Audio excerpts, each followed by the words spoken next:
Gamers! Destiny 2, the edge of fate.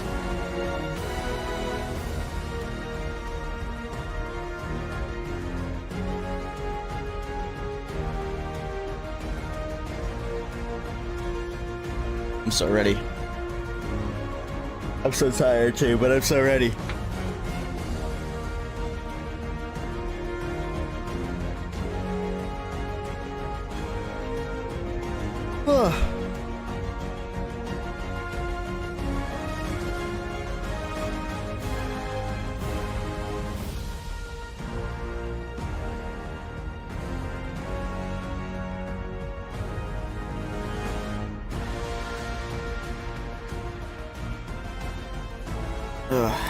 The 9.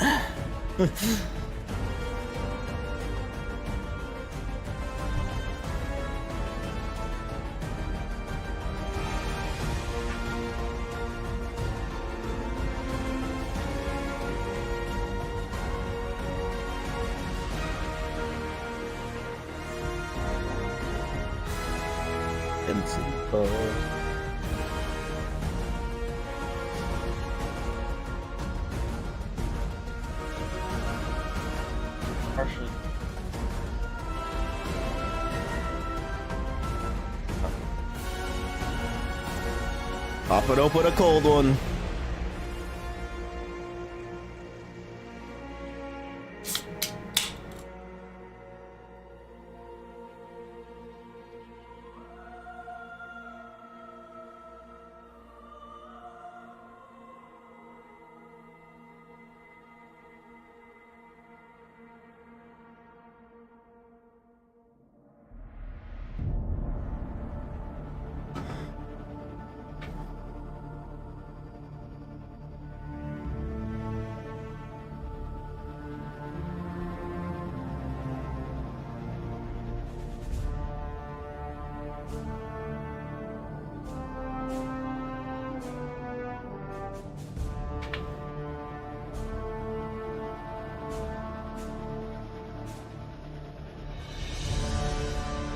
Two more minutes. I wonder how long this is gonna be. I hope it's at least an hour. I hope they talk a lot about systems and what their plans are. I want to be excited thoroughly.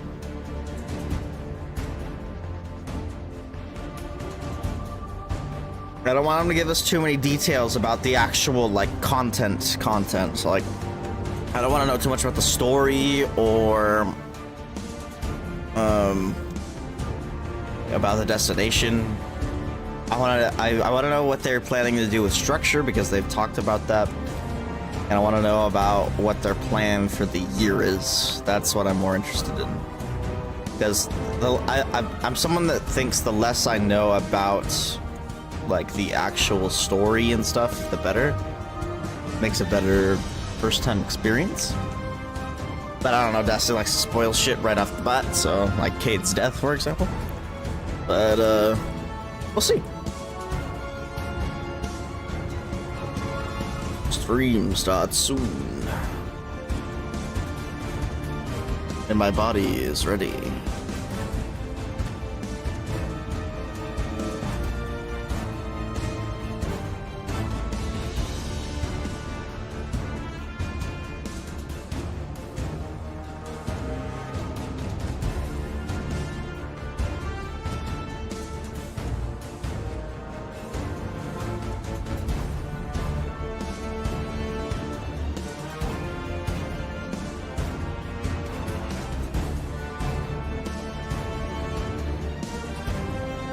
They're late. Actually, they're not. They're not late. Not yet. I wonder if I should bring up the YouTube stream just in case.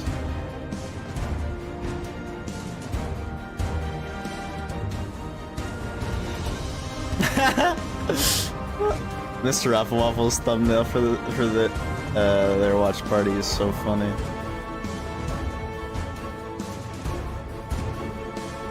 Oh shit, a countdown.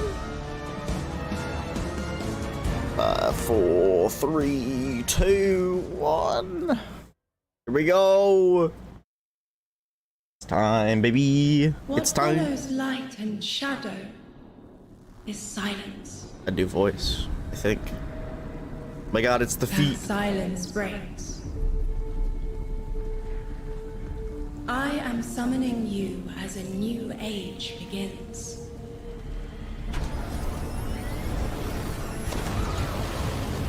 I see sapient life turn to each other.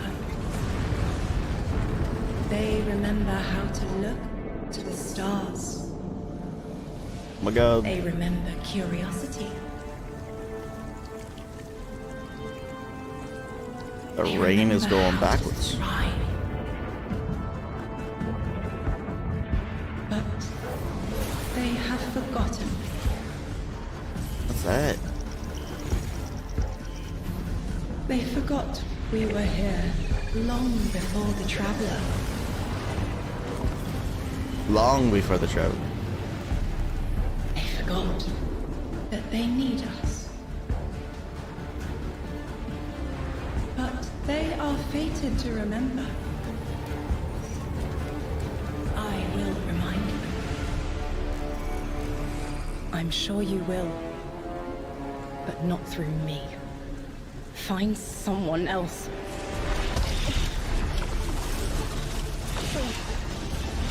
What is happening to her? Wait. Ardian? My will is my own. The hell? Destiny 2 with the edge of fate. I don't even know how to interpret that, bro. I don't know enough about the lore. All right, everyone, hello and welcome here to Bungie HQ in beautiful Bellevue, Washington.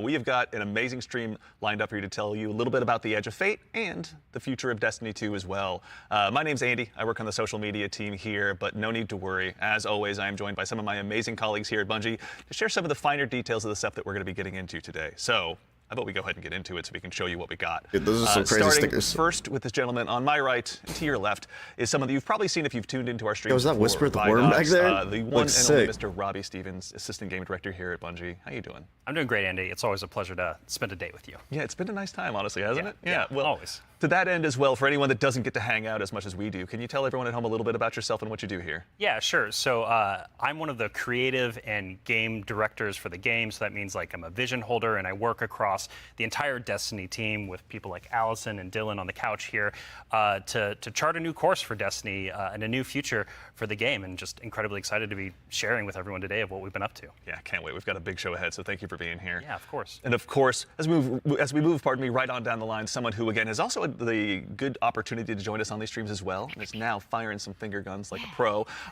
Destiny's narrative director, the one and only Allison Lures. Allison, hello. how's it going? It's going so good. I'm here on a couch and I get to yell about Destiny with you. So Not it's a bad good day. Yeah, honestly, I'll take that anytime I can. Well, Same. for anyone who also hasn't had a chance to yell on couches about Destiny with us or hasn't joined us in the past, do you mind telling us a little bit about yourself? Sure. So my name is Allison. I'm the narrative director for Destiny 2. And so that means it's the job of me and my team to make you laugh and make you cry and make you go, whoa, I totally forgot about this thing from 8 years ago. How did they remember? It's because we're good at our jobs. 8 years ago, Someone so who sure gets to sit in though. on the writers' rooms, I can now doubly confirm that. Also, thank that you. looks sick. So much fun. No, seriously, thank you so much. And of course, as we move right on down the line, the gentleman there at the very end of the couch, someone who is a friend to all Guardian kind, who's known far and wide, a member of the Destiny Global Comms team here at Bungie, Mr. Dylan Gaffner. How's it going, Dylan? It's going well. How are you, Andy? I'm doing so well. Thank you so much for Got to make sure to ask every time. I appreciate it. You need all the help I can get.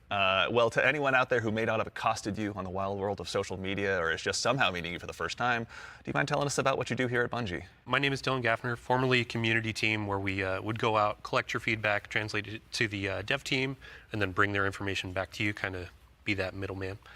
Now I'm on Global Comms, so I'm going to be in more of like a puzzle piece organization stage of what do we talk about, when do we talk about it, why do we talk about it, and then just making sure we get the information out to all players. Yeah, well, we all appreciate it. Thank you for always being the voice of the player inside our hallowed halls. We appreciate it. Thank you. All right, well, now that we've kind of got the intros out of the way, let's talk about our new saga. Robbie, I'd love to start with you. What's up next in Destiny, and where are we exploring? Yeah, so our first expansion this year, The Edge of Fate, is the start of a brand new Fate multi-year saga called the Fate Saga. And so we want to tell a story about something older, about the nature of fate itself. Are we bound by it?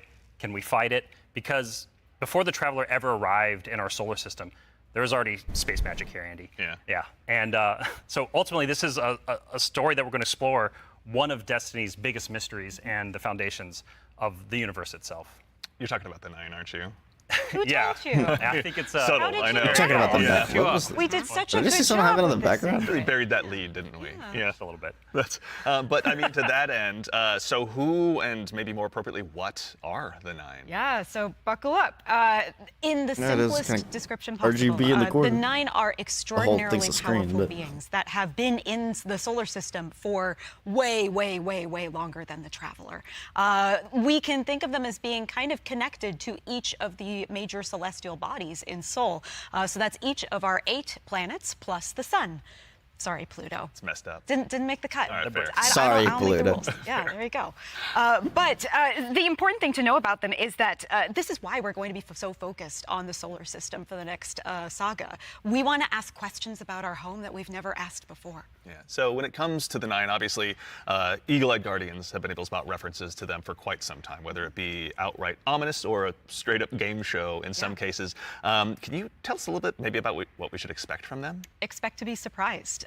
We're, like you said, the lore of the 9 really ranges from like Star Horse infinitely neighing to the 9 doing genuinely infinitely awful neighing. things in our that lore. true? And so the important thing to know about them is that the 9 are individuals. This isn't a collective. It's not like a hive mind. Each of them are kind of their own being, their own person in the loose definition of a person. They have different wants and desires. They can ally with different members and fight with different members too. In the words of Interesting. one of our characters really early on, there are aliens, and then there's aliens. Wonder if the and then there emissary are is gonna be on our aliens, side. And I'm that assuming. latter one is what the 9 are qualified as. Fair enough. All right, so beings of obviously immense power, something that the Guardians have gone toe-to-toe with in the past. We've even faced off against the very embodiment of the darkness itself. Yeah. What could be tougher than that? Yeah, so this is something that we think about a lot about because ultimately the 9 seek to free themselves Yeah. at no matter the cost to humanity. And because they're extra dimensional in the ways that Allison are describing, they're not bound by the same rules that we are, that we've really experienced before in the game today. And so humanity and the Guardians, to many of them, are ultimately just bugs that can be squashed on, that they don't really care or think about beyond, achieving their ultimate goals. So. Yeah, I mean, like, for the last 10 years, Guardians have really just been making their own fate. Yeah. I mean, so the 9 is challenging that. How are we going to deal with it? Yeah, whether we like it or not, the 9 have a plan for us. And like you said, Guardians are really good at making their own fate and going out and deciding who they want to be. But what happens when them deciding to make our own fate is exactly what our fate is? Like, what if that was the plan all along? These are extra-dimensional beings. That means they perceive our reality in a very different way and can interact with it in a very different way. It's like they're a move ahead in chess. Weird. What a reference. But you were mentioning obviously the Fate Saga. talking about as one of the chess. subjects of today. How long Chess do we puzzle expect was the cool. Fate Saga to last? Yeah, so the Fate Saga is going to play out over several years. The and Fate Saga. ultimately, It makes it sound we like they're know talking where we're about driving this Fate, car. like- We know where we're going with it. But the conclusion of the Edge of series. Fate itself is going to leave you with more questions than answers, and it's going to be the catalyst into this new multi-year saga. Because we really want to Concept return art. Destiny to being a game about big questions, right? And so the way we think about this is about pouring jet fuel Fresno into the screenshots. speculation engine of the game. So we're going to be revealing a lot of ideas, a lot of concepts, and many of them we're not going to be answering immediately, because we're going to be telling the story over multiple expansions, and we're going to be giving you those expansion beats more times than we have before in the past. And so the Year of Prophecy kicks off with the Fate Saga, and with it, humanity is now set on a collision course with this celestial pantheon of the system that has been here for a very, July very 15th. long time. And so the Edge of Fate launches on July 15th.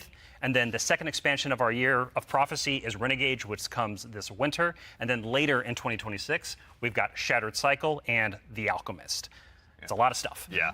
A lot of exciting beats. And so, again, the Edge of Fate is just the beginning of this long Dang, journey. they just announced of this 4 awesome expansions. vehicle we're all jumping into and driving together, and it's going to take us to some new places. That's exciting. So, with regards to the Edge of Fate right here in front of us, you were also nice enough to bring the class something today. You've got some gameplay with you, Oh, right? yeah, we got some clips. Oh, yeah. Yeah, we should, we should show those Gameplay. off. It's crazy. Let's check it I out. like the present. Let's check it out. That's not gameplay. Observe, connect, conceal. That's gameplay. Guardian, I had a vision. It's so quiet. Comply, return. They just wanted to show us disasters. Observe, connect, conceal. I'm not human anymore. What? Return, conform, comply. No one else should know what this feels like. Their streams are way too quiet. Gun looks sick. Armor looks sick. That gun looks fucking sick. Suspicion, Commander. Remove your scornful blindfold. These guys kind of look like Fallen, but like different. Connect, conceal, conform, comply, return, observe, connect, conceal, conform, comply, The unknown beckons.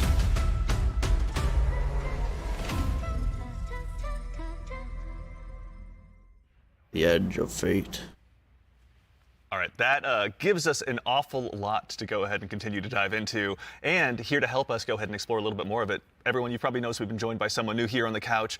We are privileged to be joined by someone who's the originator of perhaps my favorite all-time Destiny emote, the one and only Dave Samuel, art director here at Bungie. Dave, how's it going, man? It's going great. Thanks for having me. Absolutely. The sound For anyone effect's who good. maybe for some reason somehow doesn't have that emote in their collection or hasn't seen you in a past Vidoc, do you mind telling us a little bit about what you do here at Bungie? Yeah, I'm art director on Edge of Fate. I work with the art team to visualize the narrative and design and kind of bring it all together. It's a lot to bring together. Thank you very much for being here today. Yeah. So with the Edge of Fate, it's obviously the first expansion in the Fate saga. Allison, I'd love to start with you, actually. What can you tell us about the Edge of Fate? The Edge of Fate begins with an invitation, and we are invited, along with a very specific group of people, to a location, to a moment in time, for a very specific reason. Very specific purpose. Very specific reason and purpose, yes. And the place that we're going to is called Kepler. And so you may be saying, now, Allison, hold your horses You read 1 my mind. second, Yeah. because the Kepler I know is the one that's way outside of our galaxy. What do you mean we're going to Kepler? And I say, like, dear friend, didn't you know, if you look inside in Destiny's universe, the Oort cloud at the edge of the solar system, you'll find a little planetoid that also happens to be named Kepler here in the world of Destiny. And that's where we're going, to Kepler. Super exciting. This is kind of a, Robbie, we were talking kind of before the show. This is like like a first taste of something new, right? Yeah, so what you're seeing here is us just trying something new. We're expanding the universe of Destiny, creating new mysteries to uncover. This whole destination is Vex. about exploring a labyrinthian world that took inspirations from things like Dreaming City, exotic missions, dungeons, and it's wrapping it all through a Metroidvania expired experience. And so at the heart of all of this, Expired at the heart of the Edge experience. of Fate is a Experience. player-driven exploration and discovery of an exotic world with brand new abilities. So actually to even just maybe dig a little bit deeper, like how is the Edge of Fate going to be different from past expansions that we've made for Destiny? Yeah, so at the global scale, when we're thinking about expansions in the Year of Prophecy and the formula of Destiny expansions going forward, first off, we're doing 2 expansions a year instead of just 1. And think of each of these expansions as a little bigger than something like a Rise of Iron from D1. And so both of these expansions combined are going to be even more expansion content than we've done in the past. And by delivering 2 of these a year, we're upping the pace of major world and story events that really matter to players and are going to be pushing the Fate saga forward. And so we're trying radical new things with each of these expansions. And so alongside this new destination of Kepler, this exotic world that players will explore with brand new abilities, we also have world tiers. And world tiers allow you to take on a higher level of challenge on the destination in order to extract some of the best loot within the release. But what's cool about world tiers is as you play through the mainline story and you play through the first couple of world tiers, you're going to unlock later world tiers. And as you're claiming these abilities, as you're exploring the world more, as you're discovering more within the release, you're putting these puzzle pieces together and you're figuring out how to solve all the mysteries on Kepler with different ways. And so you might play a puzzle in one way, a mission in one way, and when you're in these higher world tiers in the post game, you can start to solve these problems in different ways that you couldn't before in the original playthrough. And so alongside all of this, we're also going to have a ton of quest content that we're rethinking about how we use within the game. And so on Kepler, there's some non-linearity within the destination itself. And so with a lot of our side quest content that is related to the critical path, but you don't have to play it. It's there for you to explore. It's driven by your discovery of the world. You're out in the field, you discover something and you pick it up, and that's going to help you explore the characters in the world of Kepler more and go deeper on that story. And so, yeah, again, this is all about us just looking at the formulas that we've been building in Destiny over the last 10 years. And some of them are really strong, but they're due for some experimentation and some radical changes. And so that's what you're seeing here with the first taste of the Edge of Fate. Very cool. Yeah. I love everything you just said. I was a little distracted by some of the gameplay we were showing, like exotic sniper rifle, I think I saw, kind of recognize that. Oh, yeah. Some enemies with a couple really cool twists, like, okay. Yeah. But then also there was a Guardian that turned into like a lightning ball. Yeah. Yeah. So, so there's multiple new abilities that your players are going to be able to discover on Kepler that's going to make them navigate and look at the world in different ways. But the one you're talking about, Dylan, we see it as our premier ability, the crown jewel of the release, and that's called Matter Spark. And Dave has joined us, and he's helps us take the vision of the narrative and the design and the art and smush it together in amazing experiences. And so I think Dave should talk to us more about Matter Spark. Please. Matter Spark. So there's this new source of energy on Kepler, this strange dark matter. So the Guardian binds itself to the dark matter using the arc powers within. You can think of the dark matter as like a medium, and the arc is this catalyst that will allow you to completely change form.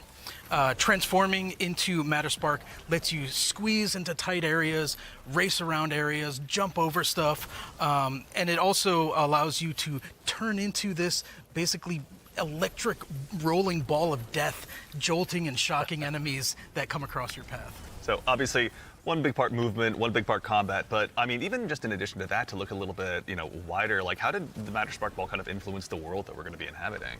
Yeah, the team really had to rethink what it means to build a destination with these abilities. It's Metroid now. You become a simple little ball hill from Metroid. becomes a ramp to get to a new space. A crack in the wall, it basically will reveal a whole new area to explore. It's also a new way to engage with enemies. Instead of taking a bunch of enemies head on, you can find a Matter Spark pad, transform. What's with the ammo meters? And then just start racing around the arena. Like it'll tell us you get your next brick? And flank from behind, and then really give. Dude, it literally is. It's literally the Metroid ball. It's a good day for us as well. Brother. So what are some of the other Kepler abilities that we'll be able to weren't kidding about being a Metroidvania. Yeah, so each of these Kepler abilities are a mix of dark matter and our Guardian's powers. So we have the Relocator Cannon, which is this new fallen dark matter tech mixed with void. This is going to allow you to bypass laser walls, use these cascading relay networks, and just basically teleport around the world. Another ability that we have is Mattermorph. This is dark matter mixed with strand, allows you to manipulate the environment. You'll be able to basically push and morph and move geometry to create bridges, open up doorways, and then fun. also reveal secrets and new opportunities. Yeah, so what's really important about what Dave is describing, and when we were thinking about building this world, it was all about like, hey, here's this new tool to navigate and see the world in a different way and solve little puzzles and mysteries. It's literally throughout the Metroid missions, ball, though. the free Morph roam ball. and the quest content and beyond. But also what was really important to us is that we lean into Destiny's first-class ability gameplay. And so with Matterspark, like Dave is mentioning, you're jumping, you're dashing into enemies to destroy them, you're doing giant explosions with them. With the Relocator Clan, and you're just blowing everything up with void explosions and graviton lance style like little secret projectiles. And then what's really fun about Mattermorph is you can just be like throwing these strange shurikens basically to just like delete an encounter before you then like start to morph the environment around you and move to the next area. And so it's just really exciting I'm incredibly excited about watching players just like solve puzzles and fight encounters in ways that like we don't even expect yet, and see how they take on the destination. And just like I really want to emphasize, you're going to be upgrading these, and when you get into especially the post-game experience, it's going to unlock, there's something unlocks with Matterspark that really changes the way that you can play through the entire destination. Yeah. Okay. So we're talking about dark It's gonna make us fly. Matter. Yes. We have darkness abilities like Strand and Stasis already. Like, how is dark matter different? Yeah, so dark matter and darkness are two completely separate things. They're I completely figured. different Didn't things. seem like it was like a subclass But thing. dark matter does exist in our world. In the world of Destiny, we know it as being tightly connected to the Nine. It's what the Nine are actually made out of. In our world, dark matter is invisible. You can't really see it. And it wouldn't be very fun to make a destination where there's an invisible thing that you can't actually see. So lucky for us on Kepler, there's a bioluminescent microbe that allows us to see all of this substance that's impacted this world so much. It allows us to see how it's impacted the plant life, how it's impacted the behavior of the peoples that we're going to encounter. And we can see how it has been able to bring these things that are kind of unstuck in time into this current location. I do have to put on my drifter hat for just a second and, like, what does it smell like? What does it taste like? Yeah. Dark matter smells and tastes like bleach and math. Yeah, it's true. Cannot wait to get that chip flavor. Yeah. Get it with a sandwich today after. It's zesty. Yeah, it's really good. Actually, so on the topic too of stuff in the trailer as well, we heard someone talking there. Can you tell us who that was? Sure. That was Lodi. Lodi is a new character that we're introducing in Apollo. Not in Apollo. We're introducing him in The Edge of Fate. Yeah. Bro looks like he's I like want to give a special shout out to Walmart Brian Villalobos, who portrays frickin' Lodi and does a spectacular job. This Bruce Banner. character is Or Tony fascinating. Stark. He's kind of Maybe a a fish out of fusion. water, but the fun thing about tropes is to kind of put a twist on them, right? So what if that fish that we pulled out of the water was the most qualified fish to be pulled out into the air? Down for anything. It's down for anything. Yeah. And what if that fish was kind of made to be pulled out of the water? I don't want to give away too much because this character is way more fun for the players to figure out what his deal is. But I will say that Lodi is very, very far from home. Very fair, very exciting. So, I do have to call out, too, before we started this, you and Robbie were talking about how Lodi is like a notice me character. Oh, yeah. Robbie wanted a senpai. I did. Yeah, I wanted Oh someone that my I just wanted to God. spend a bunch of time with on this new adventure. I we're hope going he's on. not a annoying, friend that we bro. can look up to. Yeah. right, yeah. Notice me. Notice Notice me, me. Lodi. Yeah, of course. He It will. writes He will. itself, or rather, Allison does.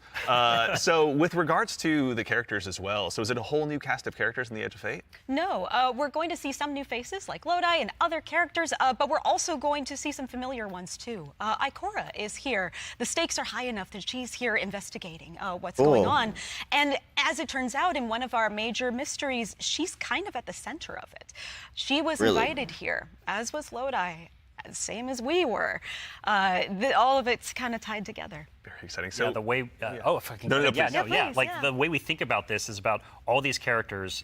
Their fates are intertwined in some Yes. way. There's these puppet masters that have been pulling the strings for a very, very long time in order for everyone to get here at this moment. And so, as a guardian and these characters involved, they're going to have to decide if they're fight your fate. Like that's what we think about. For these individuals, that's what they're going to have to go through and determine about how they can stand up to this new conflict that is surrounded by the Nine, because they are fated to be here, and what does that mean for them, and what does that mean for their future and the future of Soul itself? So with regard to these new characters and this world we find ourselves in, was there anything about that setting, or in particular, that really influenced the creation, rather, of this world that we're going to be inhabiting? Yeah, I'll give you a list of fun facts. First off, if you've been paying attention to Destiny over the last week or so, you already know that there's been people on Kepler for a long time. That's an old-ass computer that you were putting those numbers into. We also know that the Vex are here. They're studying the Nine because it turns out the Nine can do something that the Vex can't. As Dave mentioned, the House of Exile are also here. They've become fixated on a being that they call the Giver. And kind of most importantly, the dimensionality on Kepler is really thin. So the 3 dimensions that we can know and see and touch are very close to the realm that the Nine live in. And that means some things from Earth's past have been yanked into Kepler's present. Exciting. Nice. Yeah, I mean, so we've been talking about invitations throughout this, and we need to call out an invitation that's actually going to be waiting in the game after this is over. Ride of the Nine begins today. Yeah. So I believe we have a trailer to show. Yeah, you were nice enough to bring a trailer along. I want to know what's up with Ride of the Nine. Let's do it. Yeah. I don't have anyone to do it with besides maybe Willow, but you know.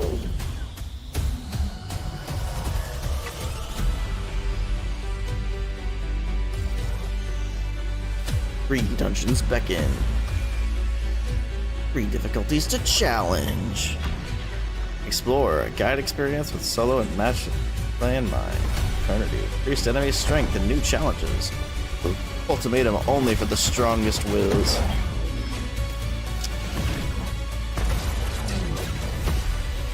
Earn unique rewards.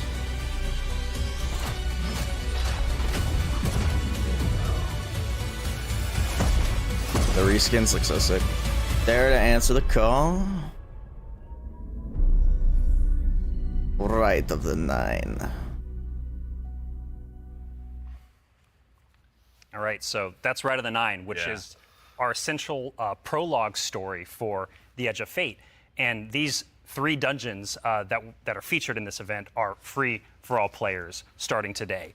And so what's really important about this is that these dungeons are both for veteran dungeon crawlers, hardcore raiders, people have been in these places a lot, but also new guardians who have never stepped into a dungeon before, right? What was really important for us when we were developing Rite of the Nine was that we are changing the formula on how we can think about how we can welcome even more people into these experiences. And so you're going to be able to go in solo, buffed up, and explore a dungeon by yourself, or go in match made with other fire team members shoulder to shoulder for the very first time. But don't worry, because we also have that higher level challenge for our veteran, our hardcore dungeon crawlers, where you're going to be able to earn the best possible loot, exclusive rewards, and also an exclusive title as part of Rites of the Nine. What's also really important about this event for being a prologue for The Edge of Fate is that it really reintroduces the emissary into the game, and you're going to learn why her job is pretty crappy and why she quits at the top of The Edge of Fate, like we saw at the beginning of this show. And so, Andy, we've been talking a bunch about how our Destiny expansions are changing the formula for Destiny going forward. So now I think it's time for us to start talking about how the core hobby of Destiny is changing going forward. The day-to-day of playing Destiny, week-over-week experience. And we've got someone else on the couch here to help us talk about that. We have an expert in that very subject now who's gone ahead and joined us on the couch. We are now joined by the one and only Mr. Ben Womack, creative director here on Destiny. Ben, how's it going, man? Hey, I'm doing great. I'm really excited to be here. There's a lot to talk about. Yeah, seriously. There is a lot. They really sneak people in and out of it. Good conversation we have coming up. Yes. But before we get into that, can you tell us just a little bit about what you do here? Yeah. So I'm the Destiny 2 creative director for the core game, or the core hobby, as we call it. Yeah. And it has to do with all parts of the game, everything from Edge of Fate, through our seasons, through the fundamental systems. And in particular, like Robbie was saying, I've been focusing on thinking about the kind of building blocks of Destiny 2 and getting those not only stood up, but also transformed and iterated on in some really exciting new places. Nice. Well, let's go ahead and just start at the top. Can you tell us a little bit about what the core formula of Destiny is changing and why? Yes. So I think I need to start with the why first, because it's important to think about what is Destiny, what is great about Destiny. And Destiny is best when you have awesome chases that you're excited about. You have really cool, powerful builds to make, and there's a mountain to climb right in front of you that you want to climb. You're like, I want that mountain. I'm glad he knows. And the thing that is not always true right now in Destiny is it doesn't feel streamlined. as it could. Players don't That have is very true. as much agency. You know, we want to be player-driven. We want to be more rewarding than we are. Because right now there are barriers to playing Destiny like in the best way, and those barriers are insurmountable sometimes. So think about that whole there's picture of, barriers okay, on top of what is the barriers on Destiny top that of we really pay want barriers. that has been in the past that we also want to get back to, and where we want to go for the future. That's where all the changes you're going to see have started, like at their inception point. So it's a big piece of the pie. Massive updates coming across so many systems of the game, and this is like that. We're just getting in, digging into the surface. Yes. Yeah. I mean, to that same end, then, how are we making it easier? Pardon me, to go ahead and just get straight into the fun. Oh no, let's do it, because that's exactly what we want to do. And the first thing you're going to see when you log into Destiny with Edge of Fate, you're going to log in your character and see your ship in orbit. It's going to say, it's not going to say Open Director. It's going to say Open Portal. And the portal is our new front page of the game. We're trying to get you to the fun as fast as possible, and as few clicks as we can. Like we even have Edge of Fate there in the corner, so that it's like right immediately there. No fumbling around with the map to get to it, really. And we're also taking other big parts of the game, the ritual game and for seasons, and putting them into these ops categories. So the idea is that we're having still these looks different ops for complicated different though. moves. We're having There's so solo many ops, things. or have a bunch of fire team ops. We have pinnacle ops, and of course we have crucible ops. Still super important for the game. Yeah. I mean, to start up at the top, can you tell us a little bit more about what solo ops is? Oh, yeah. So solo ops is exactly what it says on the tin. It is a bunch of activities that are made for solo players. And the conception point of that was we want to make activities for players who have a smaller amount of time that they want to play in, and they don't necessarily want to have dependencies on other players, but they still want to get in there and play for 10 to 15 minutes and get some real progress. Yeah, get some loot. Yeah, get some loot. Yeah. Get some loot and shows the take loot. your character forward and feel like, yeah, no, I played some Destiny, that was great. And even if you don't feel like That's cool if it shows the loot at the because we have an activity type that is designed for one player. Excellent. So, I mean, to that same end, what are some other ways that we can play and have fun using Portal as well? Yeah, so Robbie actually has a great way of talking about this. Yeah, some of the North Star that we talk about when we were developing the Portal early on was like, where are we headed with this thing? And ultimately, it's play your way. It's giving players more agency, more personal drive to figure out how they want to engage with the power climb and the new progression systems coming and our seasons. And so the entirety new progression and power climb is now all available to you in the portal at your fingertips in one place. It's really easy to find, really easy to jump in. Anything you play inside of that category any of those categories is gonna help you make progress. And so because we want Destiny to be welcoming not only to new players, but also old players who are coming back to the game to join us with the Edge of Fate. And we also want this to be like a new even playing field for everyone. And so as part of this is a commitment from us as part of the core hobby and all the seasonal content we're building, that we're going to be continually investing in this, right? We're going to be continually updating this over time for years to come. And so, you're asking me directly, like, what else is there to do? Yeah. Ben mentioned solo ops. We also have the fire team ops and pinnacle ops. Both of these are more around playing with other fire team members, shoulder to shoulder, where fire team ops are more quicker sessions. There are some longer form things in it too, but then pinnacle ops are more about those really long form or more challenging kind of focused activities like exotic missions, for instance. And so, and then the one thing we haven't talked about yet very deeply, but is incredibly important, and it's something that I think we've done for the first time ever, or maybe since early D1. It's kind of a return to form. Yeah. You're going to be able to experience the entirety of the power climb within Crucible Ops by playing PvP, right? So this means if you want to be sweaty, Andy, which I know you, Dylan, too. I know you're that way. You right? can just I know both of y'all. power level in Crucible if you want to. That's cool. It's good for PvP players in the season here and earn some of the highest tier loot. Because some people don't play PvE, bro. They just play PvP all day. I have to say, this is super exciting because I play both. My player type or other folks out in the community, they want to go in, they want to jam on PvP, but then their friends invite them to do a dungeon or a higher tier activity, and they're like, oh wait, I need to grind a long time to get up to power. Now through PvP, they can get up to power, and you can just bring them into that PvE experience and have a fun time with each other. Yeah. So. That's honestly how I primarily played D1, so I'm really looking forward to that. So it sounds like the core, obviously, of what you guys are talking about, play the way you want to play. It's at the center of all of it. What if I really want to challenge myself, push myself? Oh, yeah. A little bit more? That's important to us. Yeah. Depth. Depth's important to us. Well, depth, but also success. Yes, and that's true. from it, That's right? true. Yeah. Yeah, and so we really want to give agency. That's one of the things. Player agency, player driven towards loot and challenge. And so we have a really hugely expanded activity customization system. We have a lot more difficulty levels, and we have a ton of new modifiers. We have 50 new modifiers along with all the old modifiers that we've released in the past that are going to make this big curated web of options for you to experience any of the PvE content in the curator. And so, like, we have Banes, not just old Banes that we have, but new Banes as well. We also have boons to help you like, get advantages am I looking at? And for your build. We have challenges and trade-offs. And the fun part is you're going to get these different combinations that are available, and you're going to then make a mix that's actually going to change the way you play and be pretty interesting. Sometimes the way you prefer you play. Like, there's a new boon called Grappler that I personally love. It's kind of my preferred way to play, where they give you 3 grapple grenades replacing your current grenade. You can't do the melee, but they recharge super fast. So any build you want, you could now Spider-Man around any map.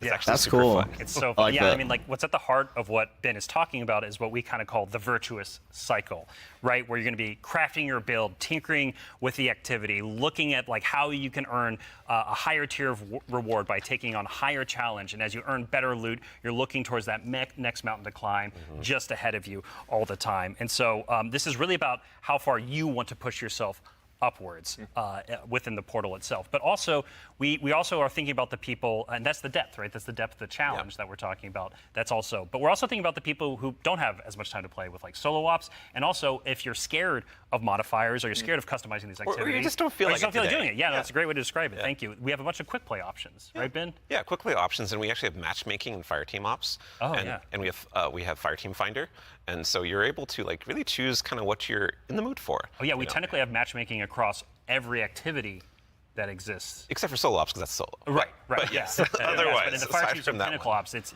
everything. Yeah, you'll have options to play by yourself or with other people. Oh, actually, a really fun part is you could just play a strike matchmake by raids yourself now? as hard as you want it to That's now, true, which is really fun. Yeah. Well, you're talking about like all the different boons and combinations. I think at one point you were saying around 50 or something like that. Those 50 new ones. 50 new ones. Yeah. So it's like you can take those into solo ops. Like we're talking about this being kind of leisurely, bite-sized activity, but if you want to take it and say, I don't want Weenie Hut Jr., I want like esoteric level solo hardest thing in the world. Like, oh my God, you can esoteric. customize and do that. You can just do it from the very start if you really want to. Yeah. And Depends on how deep you want to go. Yeah. Really. Yeah. And the point is that you're going to like stretch that far, and we want the reward to feel like worthwhile. Yeah. And, Yeah, we want That's you want so to feel like as you're cool. pushing yourself, So are you can rewarded. basically That's just something like that's really important tailor your to own the vision. experience, and the harder you make it for yourself, the better the rewards. There are a lot of rewards, aren't there? It's funny you mentioned it. Yeah, we've got Banes, boons, modifiers, but let's talk about gear for a little bit here. Yeah. What's changing about loot, and why should Guardians care? Yeah, so like talking about chases and mountains and builds, like gear's at the center of all of that. And we actually have 2 giant gear changes I'm going to like put in 2 little buckets for us to talk about. Yep. The first one is Armor 3.0. Yes, And please the talk next about one this. is gear tiers. And so like talking about Armor 3.0 tiers. first, we are probably making the biggest change ever since Shadowkeep. It's around huge. the system. It's yeah, enormous. It's a huge change. Yeah, Weapons, so like, we're adding health. set bonuses, which is a long-requested feature for all the new armor that you're going to be able to get at Edge of Fate launch. And we're redoing all the stats on armor. They can now like exceed 100. Go beyond 100. Go beyond 100 for extra bonuses. Yep. We're going to every single piece of new legendary armor that drops is going to have all the energy filled in, so you can build crafting right away. And it's going to essentially like. There's more features actually that I could talk about, but I don't think I'm allowed to yet. Fair. Well, something that we can talk about too, you mentioned gear tiers as well. Yeah. Let's talk about that a little bit. Yeah, so gear tiers are very exciting because every single legendary weapon and armor that you can get is going to have 5 gear tiers, starting from 1 going up to 5. Look at all those And we have mod slots. We have 5 gear tier 5 piece of legs armor on the screen right now, and you can see that like this is like looks really cool with iconography, but it also has a ton more stats. And oh look, what's that? Yeah, what's going on with the energy there? Yeah, the energy. Ben? Yeah, that energy says 11, and it's true. 11. Yep. It's not a typo. Like energy is going to 11 for higher tier armor, and so if you want that for your build crafting opportunities, it does like give you some new options you never had before. You're gonna have to challenge yourself to get more higher tier armor and keep on going to get yet more higher tier armor. Oh man, the armor grind's gonna be And real. this is also not something that's just relegated to armor, right? When it comes to weapons, they're obviously getting their own refresh as well. Yes. What's Destiny without chasing some? You read my mind. Yeah, like weapons seriously. are part of the player identity. You know, some people like have a gun that they love. You got fashion, and then you have gunplay. That's right? true, though we do have fashion for your guns a bit now. Hey. Well, so because once you reach tier 5, for your legendary drops. You're going to be getting tier 5 weapons, and those have unique shader treatment. It's like essentially a completely different look that's going to immediately identify it to you and others that this is the highest tier gear of this drop that you can get. It's going to show on the weapon. It's going to show on the icon. It's even going to show when you kill enemies with that freaking weapon. perks, There's dude. unique kill effects for tier 5 weapons that you can turn on or off if you don't want it, but your gameplay will like show Unique that no, yeah, kill the weapon effects that is being used. What, is, dude? like, the That's highest so tier. sick. Yeah, Giver's Blessing, which I think we have on screen right now. Enhanced this is one of the traits, Kepler auto by rifles, the and I way. have- All those I are cannot put this enhanced. thing down. Yeah, when we're playing through the Edge of Fate right now. And it's what's really exciting about it for me is that like when you see that tier 5 drop, like you know immediately that's better than like a tier 3 or tier 4 weapon that you have, right? I think that's when we talk about making Destiny easier to just jump in, find the fun, make it accessible, but also create more depth. You know, this is what we're thinking about. It's like how can we just make immediate, like you understand, like okay, this is probably better than the thing I have right now, depending on what gear tier it is. Yeah. I mean, that's a good example of how much time and effort is being put into these game systems to make them more like approachable. Change can be scary. There's a lot of change that's about to come to the game. We're Armor 3.0. We have some new boons. We have a bunch of new stuff. And after 10 years of Destiny, this is going to flip some stuff on its head. So I mean, we're going to have a bunch of blog content. We're going to have interviews with Destiny Robbie, 4, because Beyond Light was saying across the Destiny team 3 that have been working on this, and then we'll also be elevating our creator community when they're creating guides, all that kind of stuff. It's going to be a fun time. But ultimately, a big shout out and thank you to all the folks that have been coming into our studio, giving feedback early on some of these systems so they can be more approachable.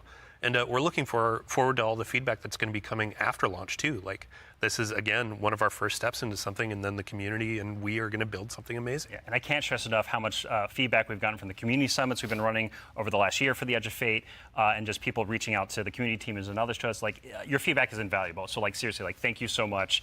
We're making this game together ultimately. Yeah, it's incredibly important part of the process. Like I don't think we would be able to make what we do without it. Yeah. Working with the community is obviously a core part. Dylan, huge thanks to you and your team, obviously, for helping to lead that charge. And in advance for the big blogs you get to write. And then also our social media team will go ahead and get out the door. So go ahead and give us a follow. I think, Ben, you were saying you wanted to try to break the record for longest twid? I'm more predicting we are. Yeah. So it's not about try, it's the state of things. It's going to be a multi-month journey as we head towards launch. So. Yeah, be a good time. But, you know, we've been talking a lot about the core Destiny hobby. How does that extend into like how players are going to experience like a full year of Destiny? Yeah, so we've been focusing on improving and changing the formula of Destiny in multiple ways. And so progressing through the Fate Saga is going to be more meaningful with 2 expansions a year. We've been talking about how focusing our seasons on the core hobby of Destiny and that commitment to continually updating it. And in addition, we're going to have 2 free major updates between each of our major expansions coming in the year of prophecy and beyond. And so ultimately that means there's 4 big beats happening in a year, 2 expansions, 2 free major updates between those expansions. So what that means we're not doing is paid seasonal content anymore. We're not doing separate seasonal storylines. And this also means we're not building a bunch of activity content that basically just goes away and is less meaningful to the game after 3 months. So we're instead focusing all of that effort that used to go there instead into building up the core hobby of the game. So the core hobby stays fresh and exciting, you know, year round. And so I can maybe recommend Destiny finally. Paywalls for seasonal content, and also these major updates themselves that I'm signposting around right now. The size of them roughly and the inspiration for them we're thinking about is like Into the Light. Okay. So when you say like Into the Light, for folks that aren't out there, like what for a major update, how big is that? Like how do you encapsulate that? So when I say Into the Light, a lot of this is like the inspiration of what it was. And with Into the Light came a really cool theme that wrapped around all the new stuff we were building within it, but also a lot of the reprise stuff as well. And also, you know, with it came Onslaught, a new type of activity. It came with reprised exotic missions and a rethinking of how we could do like a rad style event, a raid event with the Pantheon. And so for our first major update coming a few weeks after the Edge of Fate launches, we've got Ash and Iron. Right? And so with Ash and Iron, we're going to be returning to the Plague Lands. Returning to the Plague Lands, can't wait. It's going to happen. Plague Lands, baby. And so that story is going to pick up from where we left off. I don't really know what the Fate. Plague Lands was, And with it, we're going to have a unfortunately. new activity called Reclaim, a brand new exotic mission, new types of pinnacle ops entering that for the first time, as well as, of course, what's Destiny without loot to chase? We've got new gear, new rewards, and 2 new exotic weapons as part of Ash and Iron as well. And again, this major update and the season, all the seasonal content going forward is free for all players. All the activity content that exists in the world, that's free to play. Very nice. So even to actually go one quick layer two deeper on seasons as well, what are some of the cool things that we're going to be able to do with the season that's launching alongside the Edge of Fate? Yeah, Ben has been working on this space with the team for a while now, so I'm going to kick this one to him. Yeah, so we're trying to make any time the best time to hop into Destiny. And one of the ways we want to do that is we want to invest in events that are like accelerating the game and enhancing every part of the game, but also bringing new cool stuff. And actually, we've been working on this so long, we actually have some new cool stuff coming before the Edge of Fate. It's a special little treat. Yeah, a special little treat. So this Friday, you can play a little event, maybe you've heard of it, called Heavy Metal, which is Tanks versus Briggs, a new PvP. We know about this. It's super fun. I would kind of wish I was playing it right now, I'm not going to lie. And this looks fun, I'm not going to lie. People at home don't know is we have a new reward. That's a unique thing in Destiny if you invest in this event, if you go and play it. It is a free-to-play event. So this reward is free-to-play. It is a new combat vehicle that goes in your Sparrow sled, a combat Sparrow, if you will, called the Griffin. Combat Sparrow? And this is a really cool, like, combat-ready vehicle you can take anywhere you can summon a Sparrow. You can summon it and use it to fight your enemies and just have a really good time. And there's some really cool build crafting things with this vehicle that I don't want to spoil right now that you'll discover, but I'm super excited for it. They all thought they were going to ride those skimmers forever. What do you mean? Well, I mean, we've been saying, like, what was it? Skimmer is Flash and the Griffin is Splash. Hey, there we go. The dad joke quota has been met. We got to get one in. Absolutely. And they said you could summon it anywhere? Man, like, you've got more for us, don't you? Oh, yeah. So, like I just said, there's more events that we've been making. There's one that's going to happen right after the launch of Edge of Fate. It's called Arms Week, and it's a 1 week long event, and you're going to be focusing on one weapon archetype in Arms Week whenever it comes around. And this one is going to give you a new legendary weapon of that type. It's going to have some volatile mods that are there for the week that are going to be super interesting and fun to play with, and some focusing you can do. But there is a problem when you say this event is going to be about weapons and about using them. Yeah, you got to have a place to test all that out. Right. And so I mean, I've been doing EDZ this whole time. I don't know about the rest of you. Those poor dregs. Right? Yeah. But there is a new way now. We have a new feature, a long requested feature that is being added to the game with Arms Week. It is the shooting range. And the shooting range is being added to the tower. We're so back! Permanent addition to the game with the launch of Arms Week. We're not taking it away. Back! And you can go there and you can try out everything this in your coming kit, this week? everything about your build. With all sorts of simulations of different kinds of enemies and situations, and it's all real damage numbers. It's like it's even got a scoreboard. It's even got a scoreboard for you right there. And your fire team. Yeah, your whole raid team can go down into the shooting range and try out, like, see exactly how well you're going to do for some kind of boss at this range or with this strategy. Who can do most of the damage, right? Yeah, that is so good. We have a rally flag. It's not just a shooting range. Like, you can go beyond the firing line and use your abilities too. Yeah, you totally can. And like, if you wanted to, you could even take in Prismatic and pop Transcendence and try that out.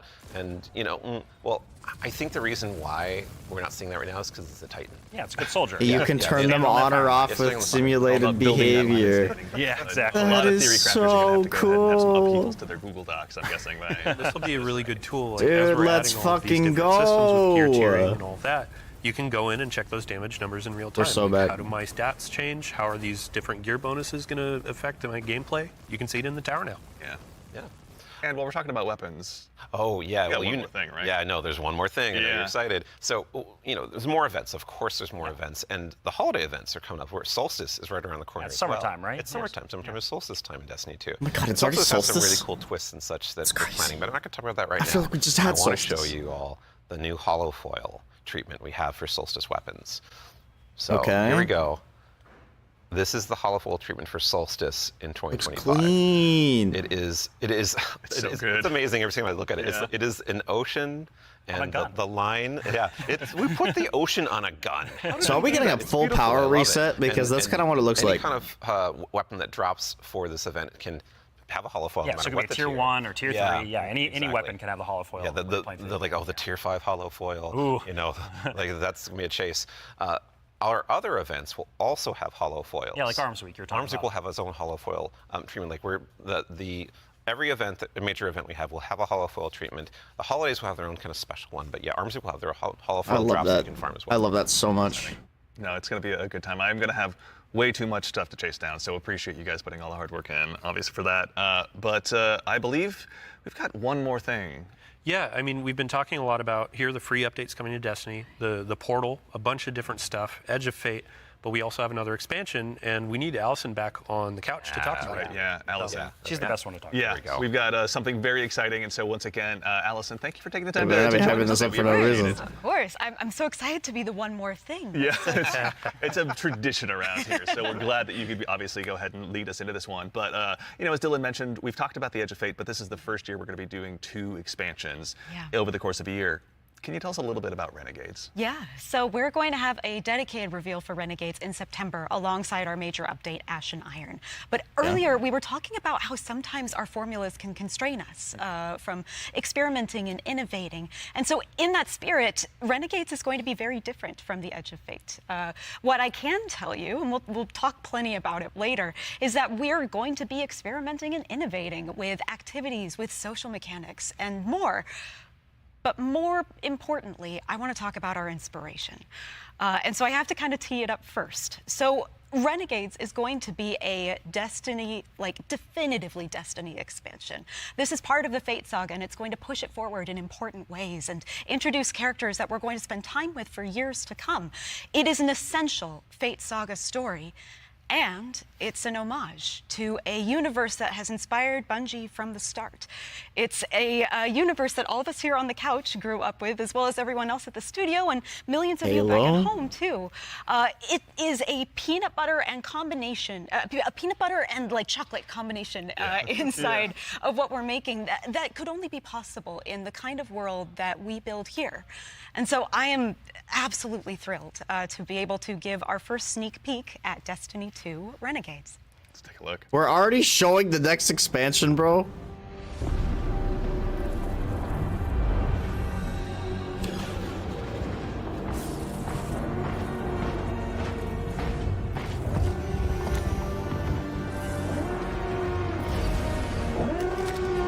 Oh, it's Star Wars.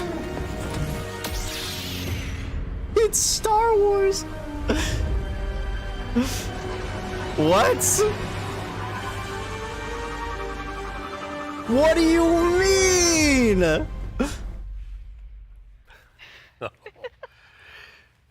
This image leaked, and they're like, those look like Star Wars weapons, but so that's Renegades, which is coming out this December. And to really drive I thought they were talking about Halo, I'm not gonna lie. Renegades is a one-of-a-kind Star Wars is crazy. Right?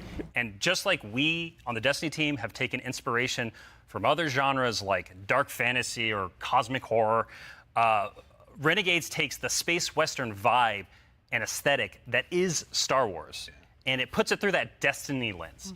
And ultimately, it's created a new lawless frontier that is emerging within Seoul. And so, we're so excited. That's to crazy. Show Renegades off a little bit today, and to be talking about it more in the future in September alongside the free major update with Ash and Iron. But right now, today, we're focused on Rite of the Nine and what's right around the corner with the Edge of Fate. Absolutely. No, I heard a lot of calendars get marked just now on September. That's wild. No, super excited to share more of that in the future, but that actually leads us to the conclusion of today's show, which, again, we covered a lot. There's been a lot today. Yeah, this has been a big show, honestly. No, we went through a lot of it, so let's go ahead and quickly double check. We obviously went through, and the Year of Prophecy, pardon me, is going to go ahead and kick off on July 15th, and this kicks off a brand new multi-year Fate saga. When's the raid, though? Core hobby of Destiny. The first expansion, The Edge of Fate, is going to be launching again on July 15th, as I noted, with its raid launching on July 19th. Okay, hold up. Yeah. July so you're going 19th. Through a lot of information. We already covered that. Oh, yeah. But you oh can't god, just it's gonna be a sneak in rush. Raid date. We have a new raid coming with the expansion, July 19th. We're going to have a bunch of blogs. We're going to have the rules, regulations, all that kind of stuff for our raid race. Of course. We invite everybody to come in, try to go for that world first title. And yeah, I mean, just stay tuned for more details. We're not going to spoil anything. It's a raid. We got to keep it secret. Yeah, absolutely. Yeah, everybody mark your calendars. Yeah. Bungie.net is the place to go ahead and learn more. And again, follow our social media channels. Do us all a favor. So in addition to that, again, as we noted, Ash and Iron, our first free major update, will be launching on September 9th.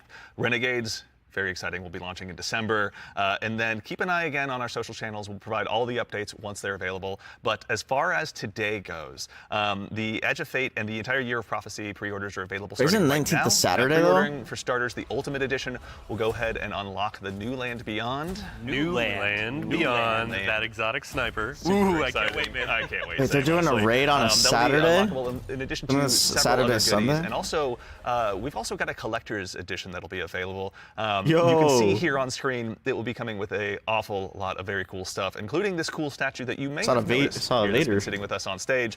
This is one that you can go ahead and add to your collection as well. looks sick. That's I'm not spending that much money to get it though. It's probably like $500. The writing team got a little excited on this one. We put a lot of lore goodies into this collector's edition. So like that weird metal thing, that weird envelope, boy, weird. Wonder what's up with that. Just decorative You should points? probably read it. Yeah. Anyway, we're going to do a dramatic reading as soon as Yeah, we we're should done. go downstairs immediately after. It's this. really Oh yeah, right after this. Count me in. And then again, too, as far as today goes, Ride of the Nine. This is the essential prologue to the Edge of Fate, and like all of our events moving forward, it's going to be a free to all players. So make sure and go ahead and check that out when that arrives. And before the show wraps up, make sure and stick around for a little bit longer. We're going to be rating our good friend Sammy Cat as well. So go ahead and give her a follow. Tell her we said hello in chat. Pardon me. If you have any Twitch Prime subs or anything like that, go ahead and do us a favor. Drop it over there and check out her stream. She's going to be having a good time. But that concludes it for us here today. So for starters, huge thanks to my teammates here for joining me. Thank you, Andy. Thanks for having us. Absolutely, yeah. Robbie, Allison, Dylan, of course. There we go. We got Ben and, of course, Mr. Dave Samuel. Thank you all so much for being here today. And then, of course, to the crew that puts all this on. Thank you, everyone. This doesn't happen by accident. Thank you all so much for all of your hard work and dealing with me on these last couple of days. And, of course, to everyone at home, to all of our guardians out there in the community, thank you. It's a tremendous privilege to get the opportunity to share what we've been working on early, and it matters only if you guys show up. My and God, join us. Sammy So Cat's we about to get really appreciate it. We hope you enjoy. 115,000 And otherwise, in the raid. meantime, until we That's see you again, crazy. take care of yourself, take care of each other, and we'll see you all Starside. That's actually crazy.